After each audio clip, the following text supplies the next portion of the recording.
Hello and welcome guys to another video, and today we have both a wet and a dry track guide for the LMP2 at Sebring.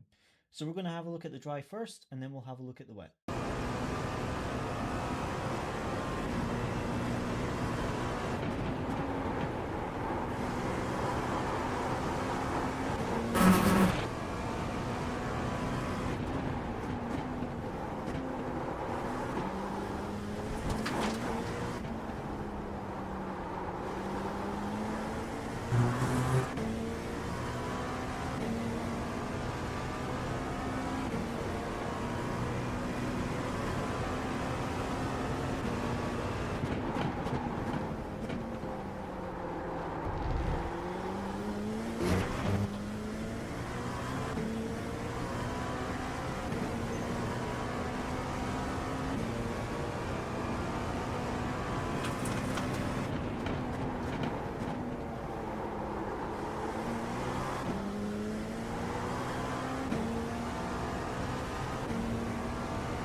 Okay, so let's have a look at that hot lap by Luciano Witvoet. So going into the first corner, there is a lot of bumps, so we want to keep the car as stable as possible, and we want to open up the corner and get a very late apex.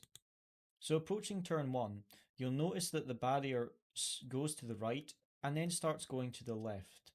And where that change of direction is, that little triangle, that's around about where you want to brake for this corner. So as we see here, just before we get to this triangle here, braking. So that's the marker there for that first corner. Down into fourth gear and just coasting the car, a little bit of trail braking, and we want to apex really late. We can go over this yellow line and we want to get nice and close to this wall. So as you see, really late apex, there's actually a line there that you can use as a reference. We want to be apexing just after this. So just after that line, we're apexing and then starting to let the car drift out wide. And we want to use all of this curb on the exit, but be careful because there is a track limit warning, so if you touch the gravel, you will invalidate the lap. Now going into this left-hander, we want to look for this number 3 comb, and we're braking just after this comb, avoiding the curb on the left, but getting a really late apex and going all the way into first gear. So let's watch. So turning in just before we get to the number 1 cone, Luciano starts his turn in. And the curb ends around about here. So we're apexing around about here. So just before that curb ends, there's the apex. And then we want to hook this high curb. We want to put the car over this curb and hook it over to the right because we want to end up on the right hand side of the track to open up the left hander. So this curb is really high, but the car does take it. So as we see going into this right hander, put all the car onto this curb. It kind of drops off. We can't see the end of it because of the mirror here, but it drops off around about there, and we want to use that to hook the car. So as you see, Luciano gets the car right up on that curb. It drops off around about here. The car will stabilize, and we want to keep it over to the right, and we're looking for this short blue and white curbing here. And just as that disappears off our view, we want to tap the brakes and start to turn it in for the left. So braking just after that curb goes off the view. And again, we're looking for quite a late apex onto this left-hander. There's quite a long straight after this, so we want to open up this corner as much as possible. So as you see, there's a higher patch of the curb here. You can just see that as we're going around the corner. See how there's just a little peak on this curb. we want to sort of aim for that as our apex. So hit that for the apex and then let the car drift out wide to the right. This curbing, as you see, is very high and then it's flat. So you want to be careful to not use too much curbing because it will unsettle the car. Ideally, you want to just be using this flat curbing here to open up the corner. As you see, Luciano just clips a little bit of that high curbing and then uses this flat curbing. If you use that high curbing too early, it will unsettle the rear of the car and cause the traction control to kick in. So you want to do it exactly like Luciano did there. Now onto this straight, keep it onto the right hand side to keep the track as short as possible. Now going into this hairpin, this is a really heavy braking zone, so we're braking between the 4 and the 3 cones. So Luciano starts braking here. So as you see, around about halfway between the 2 cone markers. Now again, this is quite a late apex and it's got a little chicane on the end of it, so we want to straight line that as much as possible. And the most important thing here is to try and get as straight as possible as early as possible, because these cars, the traction control will try and kick in if you've got steering input. So we want to straighten up really nice and early. As you see, really late turn in, we've already passed the number 1 cone and Luciano hasn't turned in yet. Starts to turn in just after there's this little white marker here, just after this curb starts. So just as that disappears, Luciano starts to turn in and aiming for a late apex. As you see, we're going to apex around about here. This is a flat curbing, so we can use a lot of this on the right. Just be careful not to trigger the track limit warning. And that's going to help us to hook the car around. And then look how early we start to unwind the wheel. Luciano's already unwinding the wheel, yet the car is pointing this way. It's going to hook round to the right, but still opening up that wheel really early. As you see, unwinding the wheel, and we are straight now. So the car's aiming this way to cut here, because what we want to do is take all this curbing and just straight line this section of corners as much as possible. This right, then left up here, nothing really fancy, just make it as short as possible. It's full throttle. Now going into this section of corners, we want to keep the car nice and stable on the exit hairpin, because there's a left-hander coming up that tends to unsettle the car if we get it wrong. So we want to make sure we keep the car stable here. Now going into this hairpin, we're looking at the cones on the left-hand side. And we're braking between the 4 and the 3. So Luciano hits the brakes here. So again, very similar to the last hairpin, about halfway between the 4 and the 3 board. Starting to begin the turn in just before we get to the number 1 cone. And again, aiming to get a really late apex here. There's a few of these little yellow markers on the track now, and we can aim for these as a marker. So as you see, there's that one with 2 next to each other.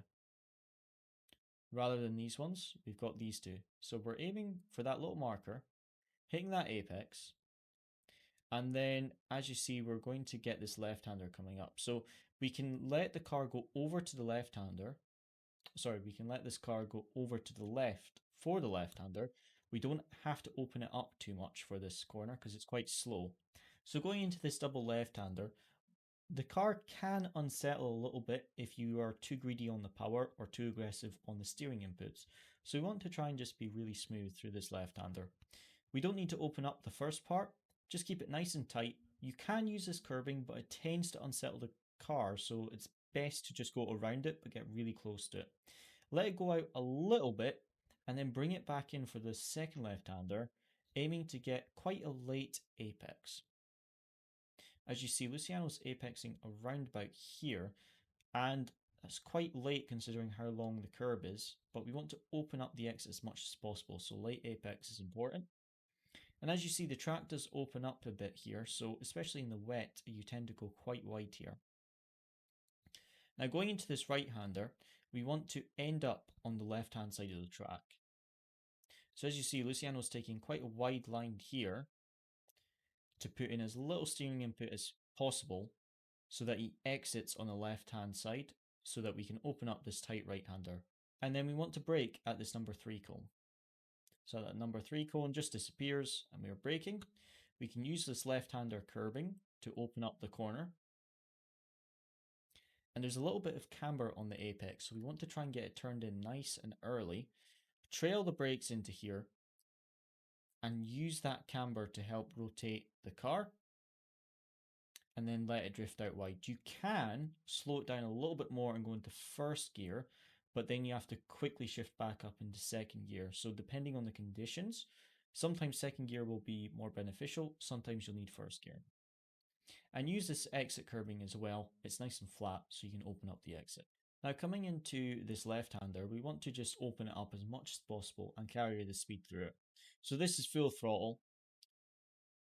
Let it out to about the middle of the track. We can see we've got this black line here of tar that's been repaired. Luciano's not really going any further than that, and then bringing it back over for the second left-hander. It's nice and flat, so turning in nice and early, and we want to be on the left-hand side of the track. So as you see, using a little bit of that blue and white curbing, keeping it on the left, and then looking for these cone markers. As that number 3 cone marker disappears, onto the brakes. And this section, it's a lot of flat curbing, so we want to use that. Turning in about halfway between the number 1 and the number 2 cone that we just passed. And then we want to hook the front right onto this blue and white curbing. Trailing the brakes in third gear. Sometimes you can use second if you need it, but third gear is better if you can use it. And then let it drift out wide. We don't need to hold it to the right hander here. We can let it drift out wide a bit. And then we want to use all of this blue and white curbing to open up this upcoming right hander afterwards. So as you see, Luciano's turning in. Basically, as soon as he's finished turning right, it's immediately over to the left. There isn't really a marker for it.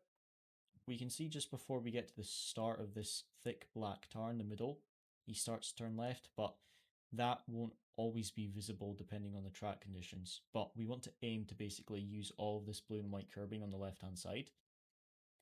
Nice and late, but just use it to rotate the car. As you see, it actually unsettles the car a little bit, which helps you rotate it to the left. So for this right-hander, we want to use all this blue and white curbing and brake just as we come off it down into second gear.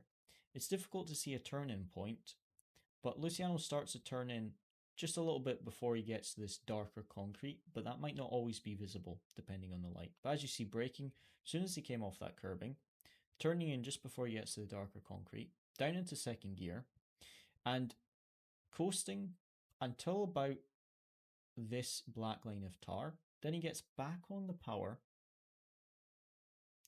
and opening up this exit as much as possible, using some of this flat blue and white curbing, but unwinding the steering wheel nice and early, and we can use all this exit curbing. Be careful because it's sloped on the left side, and if you go too far over, it is possible to beach the car, so it'll get the TC kicking in, which isn't nice. So just be careful on this exit curbing, but as you can see, you can use a lot of. Now the last corner can be a little bit tricky, especially with all the bumps, but the main point is just to carry as much speed as possible and keep your steering inputs and your braking inputs smooth because it's really, really bumpy. So we're looking for the cones on the left, and just before we get to the last cone, Luciano gets onto the brakes. So as we cross that line, off the throttle and then onto the brakes.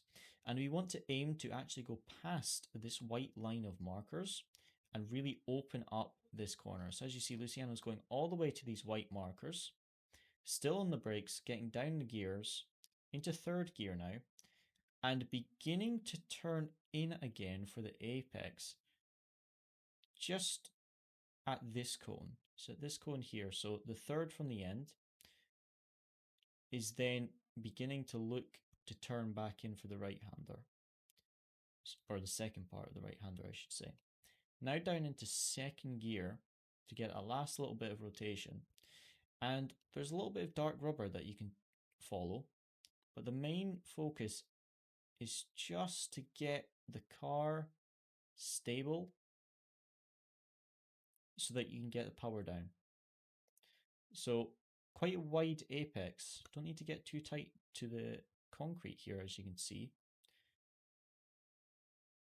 And then soon as those rears are gripped, you want to start unwinding the steering wheel. As you see, it's a really long corner. Luciano's just trying to keep that stable steering input and just try and not let the traction control kick in, because there's so many bumps, it's very easy for the traction control to kick in. So just trying to keep that steering input really smooth and unwind the steering wheel nice and early. And then use all this exit as well. These white markers aren't the track limits. You can go all the way up to this wall.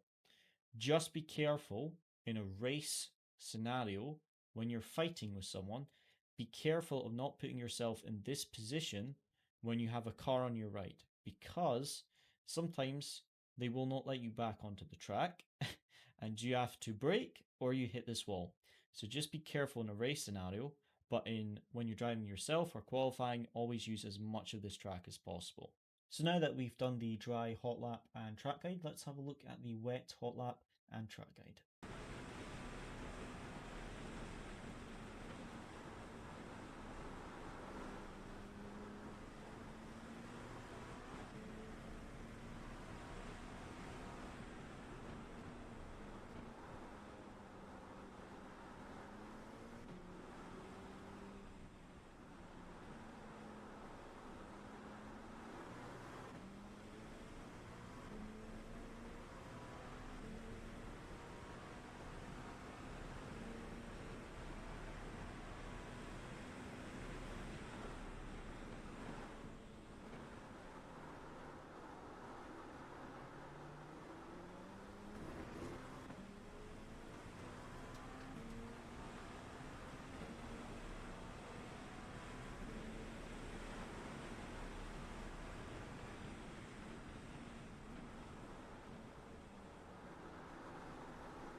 Okay guys, so let's have a look at my hot lap for the wet. So the setup we built with a little bit of understeer mid corner, but that's just to try and keep the car as stable as possible over the bumps and the puddles.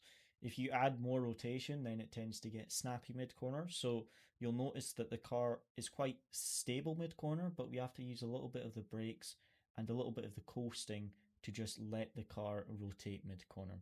So let's get into it, looking at the first corner.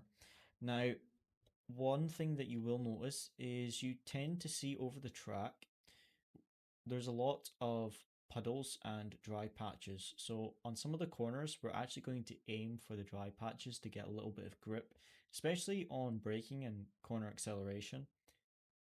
You will lose a little bit of time by going offline, but you then gain that back by the extra grip you gain. So let's have a look at the first corner. Now, very similar to the dry, I'm looking for that little triangle of where the barrier goes to the right and then to the left, where those two directions meet.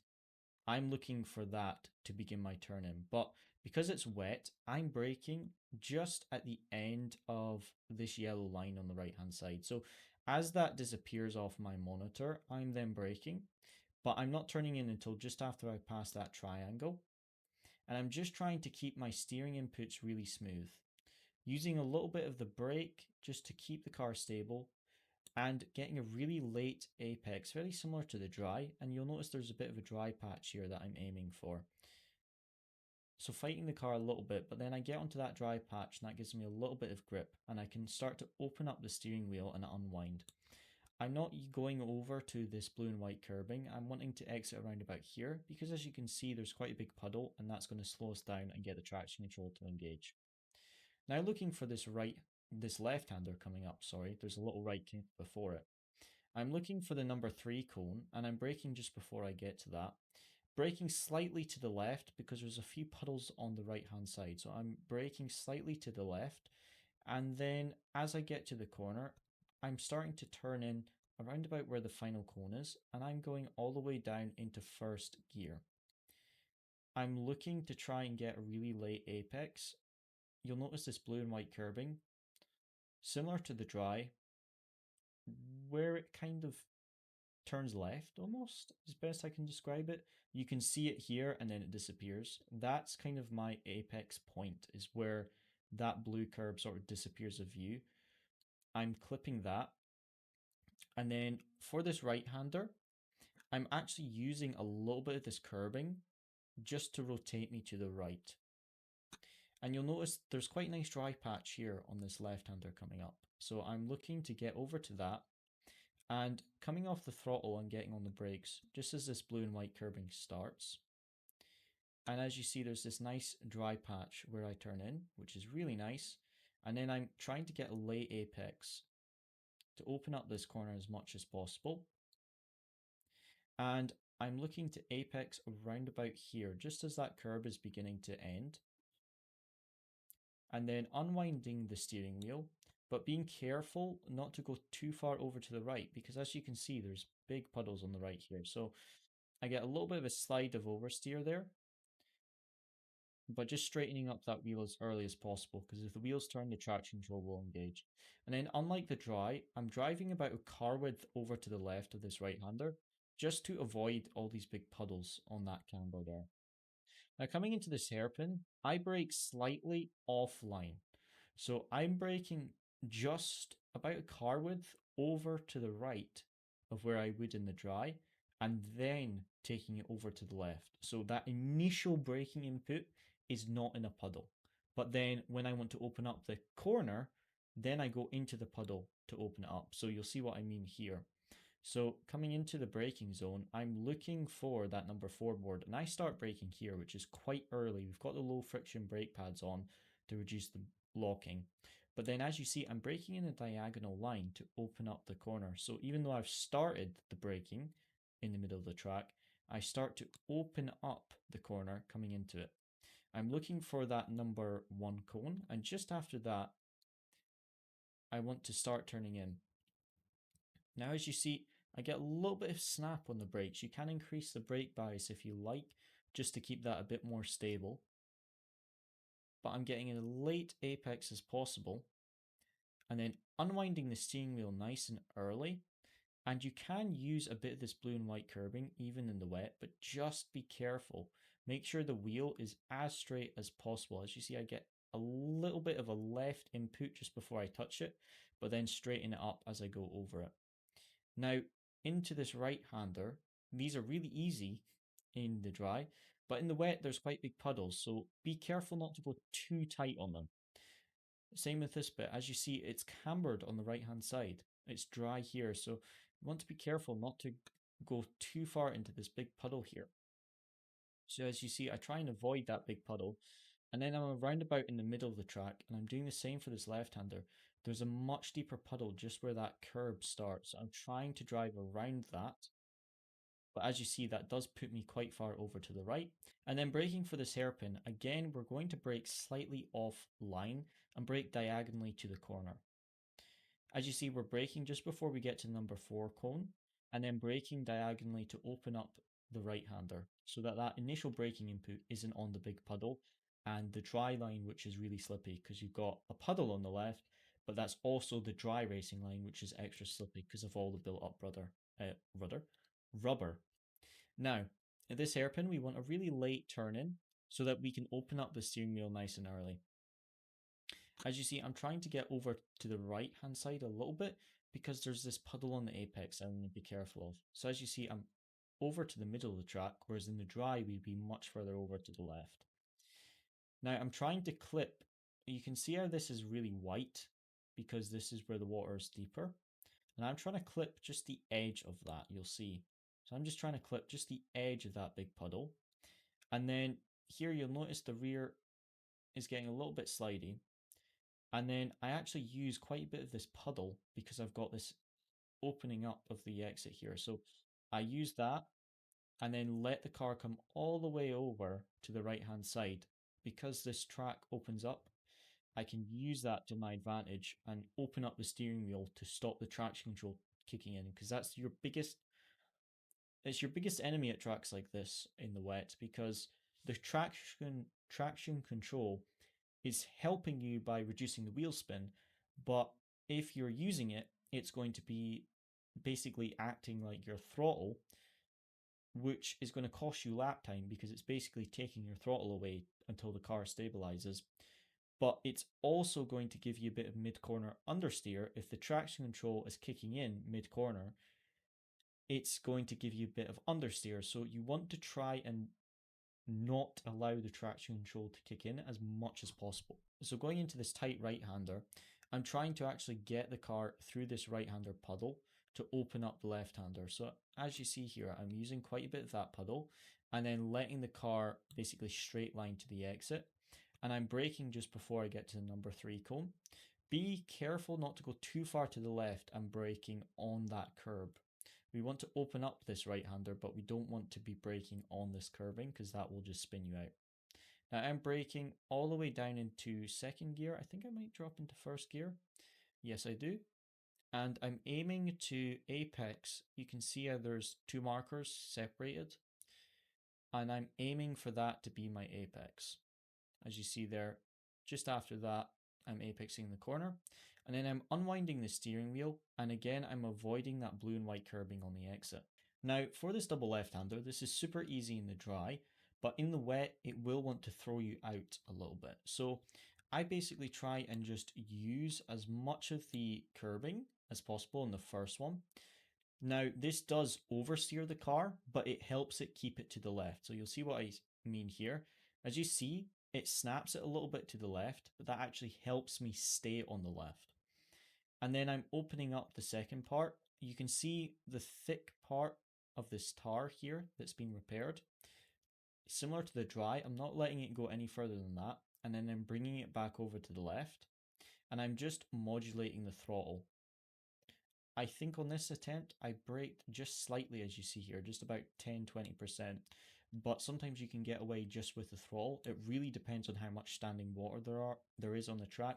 When you're in a session like this, just by yourself, it's going to be a lot of standing water. Whereas in a race, every single lap, there's going to be less and less standing water on the racing line. So I'm just trying to keep the car as stable as possible. And then I'm bringing it over to the left and I'm braking just before we get to number 3 cones. Now I'm braking all the way down into second gear and there's a little bit of a dry patch on this curbing. So I'm trying to use that to rotate the car, as you see. And then I'm going to open up the steering wheel a little bit. And then I'm aiming to use this blue and white curbing again. And I'm actually going to put the car onto this curbing. And as you see, that's rotating it to the left. So I'm pointing over here, which is what you want to do. So as you see, it's now pointing over to the left. And I'm braking just about here, this last yellow marker. Just as that disappears under my car, I'm starting to brake. Be careful you don't have any tires on the curbing when you start to brake. Looking into this right-hander, I want to brake all the way down into first gear. I'm braking nice and early, but then I'm getting on the power just before I cross this white line of track limits. Wing mirror out of the way. So just before I cross that, I'm already on the power. And the reason I'm taking such an unusual line for this corner is that the exit curbing that we would usually use a lot of in the dry, we can't use in the wet because the traction control will kick in. So I'm trying to take a slightly different line, take an even later apex than I would in the dry, using a little bit of this curbing to help rotate the car, but try not to use too much. But then as you see, I can unwind the wheel nice and early and try and stay off this curb. As you see on this attempt, I use just a little bit of it, and you can see the car fault me a little bit. But if you can use none of that curb, then it's even better. As you see, I just used a little bit there. But if you can avoid that, then it's even better. Now, going into the last corner, I'm looking for the number 4 cone, and I'm braking at that. So braking at number 4 cone, and I'm letting it go really out wide past this white line of markers, dropping it down into third gear here, and then there's a little bit of a direction change on this white line. Here, it's going to the right, and then there's a straight line. And that triangle, that's kind of where I'm aiming to come back onto the track again. And then there's a few dryer patches here, so I'm trying to aim for these. Get on those dryer patches. I'm in second gear now, and I'm aiming to apex just after this blue part of the barrier. See, as it goes from blue to white, I'm apexing around about here. And then trying to unwind the steering wheel nice and early. As you see, I'm just feathering the power because there's so many puddles and so many bumps that the traction control is going to try and do a lot of the work for you if you just go full power. So I'm just modulating the power. And then there's a nice dry patch here. I'm trying to get full throttle now that I've got a dry patch and unwind the steering wheel. And again, there's a dry patch on the exit here that I'm using because the drier patches that you accelerate on, the less the traction control will kick in. So that's why I'm trying to aim for those patches when I'm accelerating. We've put the conditions that we used for both the wet and the dry hot lap in the description down below. And when you put those into test drive, they should generate the same as what we've got in the description down below. We use static conditions for when we're doing these hot laps so that all our drivers can use the same conditions when they're doing the hot laps. But these are also based on what the schedule shows that the conditions should be for the racing week. So sometimes our hot laps can be a little bit slower than some other hot laps you might see, but we try and make them as close as possible to what the iRacing schedule says that the conditions should be. So as always guys, thank you very much for watching. I hope you enjoyed and see you again next time.